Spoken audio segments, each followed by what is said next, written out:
Hello. How are you this morning? Yeah, well, it's this afternoon. It's 5 o'clock in the evening where I am. I'm in England. Oh, wow. Yeah. Wow. Yeah, You're on the other side of the pond. I am on the English side of the pond. Yes. I am Patrick, and this is Meredith, and we are from Space Monkey Records in Evansville. Indiana. Fantastic. Nice to meet you both. I'm Patrick too. So, yes, great name. Yeah. Wow, you're looking remarkably like the legend. It is just absolutely uncanny and incredible. We can't wait to see your show. Oh, thank you. Thank you. Great. Yeah, it's looking forward to getting back out to America. It's always a pleasure. Yeah. Why don't you hit him with the first question there, Meredith? So, what's the best part about your job? Sorry, what was that about? What's the best part about your job? The songs and the audience. That's an obvious thing to say, but that's the best thing about it. The songs are extraordinary. The audience is it's a delight to be able to make people happy every night, and you do that via the songs, and also via your performance. Um, but the songs are very, very, very special. They're so beautifully written, and they're a delight to play. It's like if you're throwing a surprise party for someone, except everyone knows what the surprises are, But It, it's looking at the absolute pleasure on people's faces as you unveil one gift after another, much like delivering Christmas. You know what's inside you know what the presents are under the tree. You just can't wait to see their faces when they open them. And you get to do that on a nightly basis. So that's the best thing about it. Yeah. I'm guessing that your travels and your performances take you to many, many, many places. Do you have Yeah. favorite locales, or give us a Um, backdrop of yeah. your We extensive travel? we We've been all over South America. We've flown around South America in private jets for private parties and things. That's been great. We went the Arctic Circle with the British Navy, Wow. and they took us on husky dog rides, and we've flown up in helicopters for the RAF in Cyprus and stuff like that. Not that we were supposed to tell anyone about that because they said keep it secret. But oops, it's out now. Long time ago, so they'll never trace who let us do it. But so those are some of the adventures we've had. Also, all sorts of adventures actually over the years. In terms of places we played, Forest National Arena was amazing because that's where Queen shot their performance videos. It was just before they redid it all, so we had the Oh, wow. stage that they'd been on. They'd been on the very same stage, and they'd shot Hammer to Fall there. They'd shot Don't Stop Me Now there, and it was just they've used that the space a lot, so that was great. And selling that out. Was extraordinary. Places like Red Rocks are amazing to play because they're Yeah. just extraordinary venues, and we've sold that out a few times now, And and we're went back went again this year. went there recently, and what a Yeah, incredible setting. yeah, So, yeah. what would be a large audience when you perform? What kind of The numbers? lar- the largest we played, I think, was around 24,000 people. Holy moly! Wow. But that was a sort of one-off, and it was very, very wide. You could barely see everyone. It just went on and on. We quite often play to between 8 and 10,000 people, and when we're doing our larger scale shows. But then we also do, we don't limit ourselves to those shows because we like to get the show out to as many people as possible in different formats. Obviously, you can't put a huge arena rig in a thousand seat theater, but we will play. We've got versions of the show that we do for 1,000 seaters or 1,500 or 2,000 seaters, and we build the show and we make it into different things for different audiences. So really, I mean, I think people always assume when you're doing the huge shows that they must be the most fun to do, but that's not always the case. Sometimes you can be playing a smaller scale show, and the intensity of the audience is so there. You can see everyone's faces, you can see everyone having a great time, and you can see whole families in the audience. When on the smaller shows, you can actually see most people, and you can see how much fun they're all having as a family, and that's great fun. You've And very got rewarding. multi generations working there. I You can't do. imagine how incredibly small the number would be of people that get to experience what you do, or you feel this adulation and just love from an audience. That must be incredible. It is. for me, the way it works is people say you must feel the adulation. You do, but I never think the adulation is particularly for me. I think it's for the experience of Queen. I think it's people expressing their love and adulation of Queen. Sure. And that's not being sort of faux modest or anything. I think that's just the case. That's what it is. I think people enjoy our performance and they enjoy what we do, and people feel like they're transported into a different kind of a Queen universe when we're playing that they thought was that feels magical and different. But I think that only amplifies their initial their foundations of what's causing all of that, which is a massive love of Queen, and people love Queen all over the world. You're the conduit. You're the connector. We are merely the vessel by which Queen is delivered. We're a Queen delivery service. So growing up, were you a Queen enthusiast? Did you like Yeah, Queen? what happened with me was I discovered Queen properly when I was around 1985. I think it was just after Live Aid and just before uh, Kind of Magic, and I discovered all their stuff, and then they released Kind of Magic. So I love Queen then, and we started playing their songs when I was a student, when I was 14 or 15. We'd be playing the school assembly, when you'd all gather in the hall together, Mm-hmm. and the headmaster would be there going, "Oh, you've got to be good," and blah blah blah. And then sometimes, if you ask nicely, you could say, "We've got a band. Can we play some songs?" For the assembly, and they go, "Great, we don't have to think of anything for assembly. Brilliant, yeah, by all means." So we'd sit there and we'd choose Queen songs because I didn't sing at the time. I wanted to sing, but I was a little bit shy.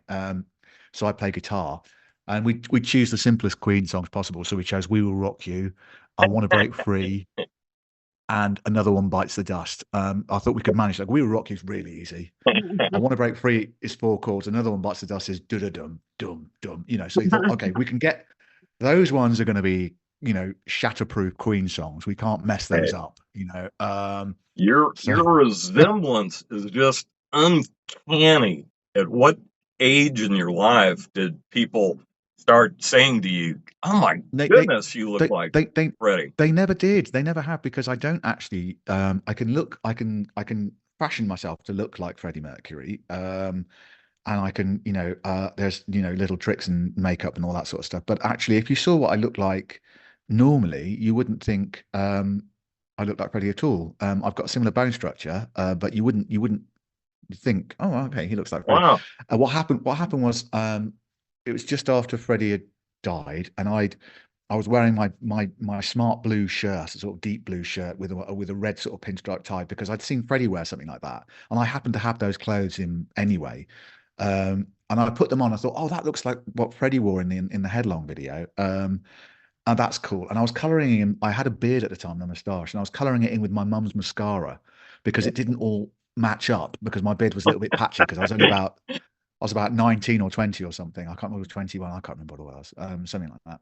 And so I colored it in, and I thought, oh, I'm wearing this blue shirt. I've got my light tie on like Freddie. Oh, maybe I'm going to pull a Freddie face, seeing as because I was in the bathroom mirror trying to sort of like make myself look presentable so I could look a bit cool on my night out with my friends. I was back at my hometown, and I pulled this face in the mirror, and I thought, when you bring your forehead down and you sort of like do the pout and all that sort of stuff, I thought, oh, that looks a little bit like Freddie now. That's cool. And I never thought that's weird, because I don't look like him normally at all. So I had this weird sort of like, it's a bit like being Clark Kent and Superman. I could be me, but then I could pull a face and put mascara on. And I thought, oh, I could be a bit like Freddie. That's a bit strange. And then I thought, well, maybe, and I was always a vocal mimic. I'd try and pretend to be Bono. I'd try and pretend to be Elvis Costello. I'd try and pretend to be Paul McCartney and John Lennon. I try and be also David Bowie. I tried to be him when I discovered he's got a very mimicable voice. And Lou Reed, I try and be him too. And Freddie, and I'd always, and Freddie was this. He was sort of like the Mount Everest of voices, because he was so bloody difficult. Yeah, he really was.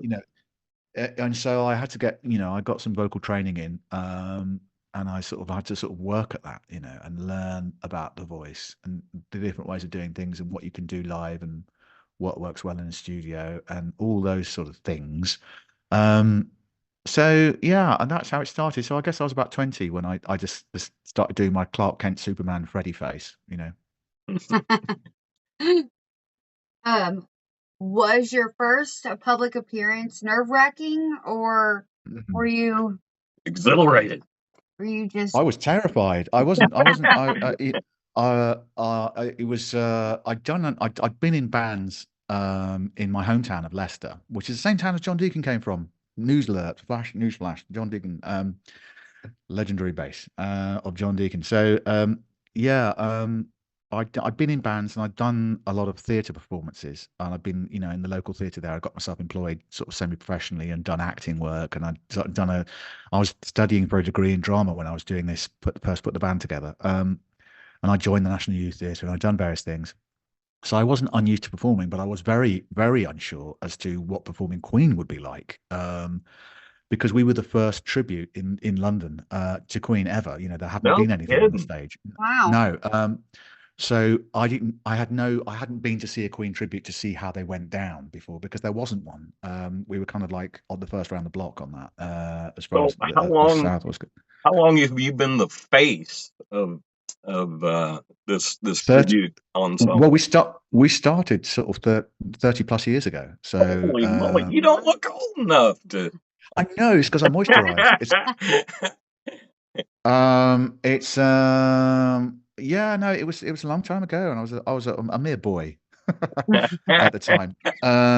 But no, I was really nervous, and I've got a little video cassette of our first ever performance, and the audience just carried us on a massive wave of love, I think is the simplest way of putting it. They wanted it to succeed, because I'd missed seeing Queen live because I was too young when they toured for the last time with Freddie.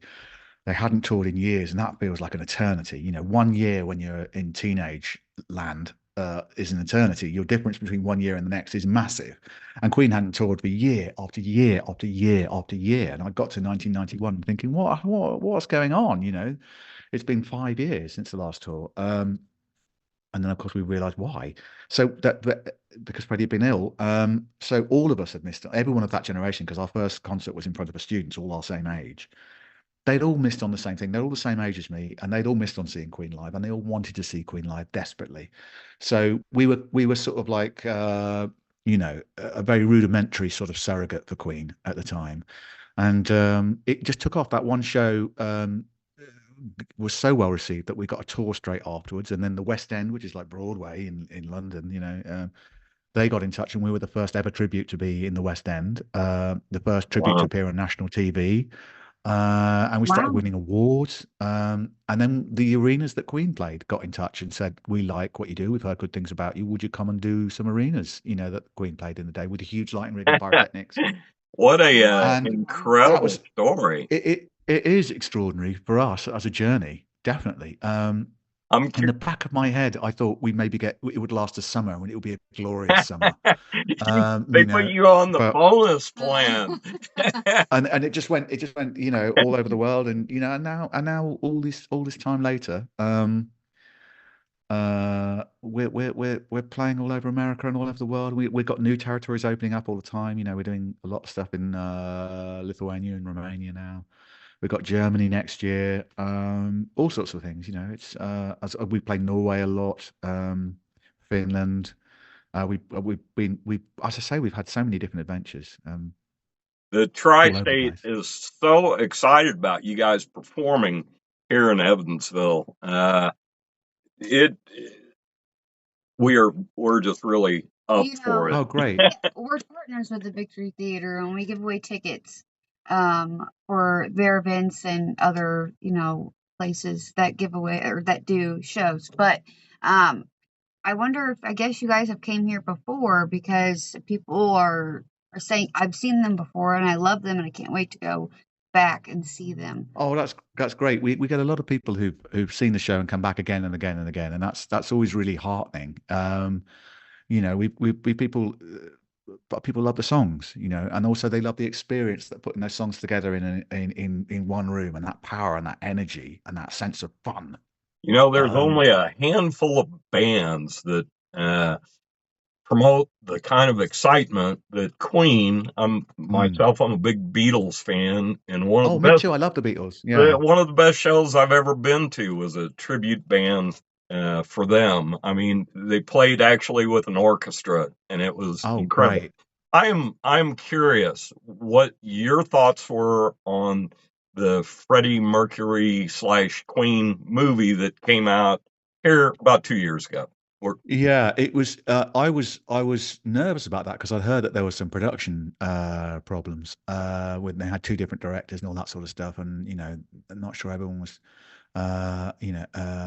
treated that well while at certain points, and there was problems I'd heard, but then they're completely dispelled when I saw the movie. I thought the movie did it amazing, and particularly my favorite. It was great watching Queen become famous and Freddie becoming famous, and then doing the Live Aid stuff and all that sort of stuff, and that was handled very well. But my favorite element of the film were the quieter elements. The sort of two families in the film. There was Freddie's family. My cats need feeding, I have to say. Sorry, this is exactly the same time I'm supposed to be feeding my cats. You'll just have to be patient. I'll have to tell them. Right. So there was Freddie's family growing up, with his parents and his sister, Cash. And there was also the family he developed with Brian, Roger, and John. And watching those elements orbit around his life, and particularly the young Freddie, discovering his power, and his early relationship with Mary, I thought was incredibly well done, and those opening shots of him going downstairs and seeing the Marlene Dietrich portrait, which him and Mick Rock made their own into this, iconic image of Freddie. I thought it was great. I thought it's very difficult to do someone like Freddie, but Rami, did an amazing job and won an Oscar. So it was a great flag waving moment for Queen for me. I like being able to look, Queen are doing well again. Queen are great. Everybody loves Queen. It's the best-selling musical ever. Flag wave, flag wave. We are just so excited about your performance coming to our town. We cannot wait. Oh, great. Well, we can't wait either, so let's do it. But you're half a world away. Yeah, but luckily we've got planes and everything these days. We can fix that problem. You guys may want to jump on the Concorde. Oh, wait a minute. No, that's the last thing you want to jump on these days. We'll be stuck in some dusty museum. We'll be late for our show. No, we'll jump on a jumbo jet. We know that you are a busy man. Do you have any final thoughts that you would final like to share? Thoughts? That sounds ominous. Tell everyone you love that you love them. That's my final thought. Yeah. Eat plenty of vegetables. I don't know what my final thoughts would be. My final thoughts are coming to the show, for God's sake, and have a good time. No, I think you will have a very excited crowd. Yeah. Oh, I hope so. We're looking forward to getting back there. Yes. Well, do you have any final questions? Thank you for coming on here and talking to us. We really appreciate it. Sounds like more of a statement, but Well, it's not a question, it's a statement. And I appreciate it. I really do appreciate it. Yeah. Hey, no, it's been a pleasure. You're just you kind of threw me a little bit when you said that, it kind of takes the makeup to really bring out the Freddie, because you are Freddie Mercury. Holy moly, you look just like really the man. Do. There can be only one, but I'll take that compliment. Thank you. When the graphics came out, I'm like, wow, this person looks just like Freddie. It's insane. It's crazy. Thank you. Wow, it's a kind of magic. Taking time out of your busy schedule. Thank you very much. Oh, look, it's been lovely talking to you. All right. You the same. We will look forward to seeing you soon. Bye. Okay, I've got to feed my cats now. Bye-bye. Bye.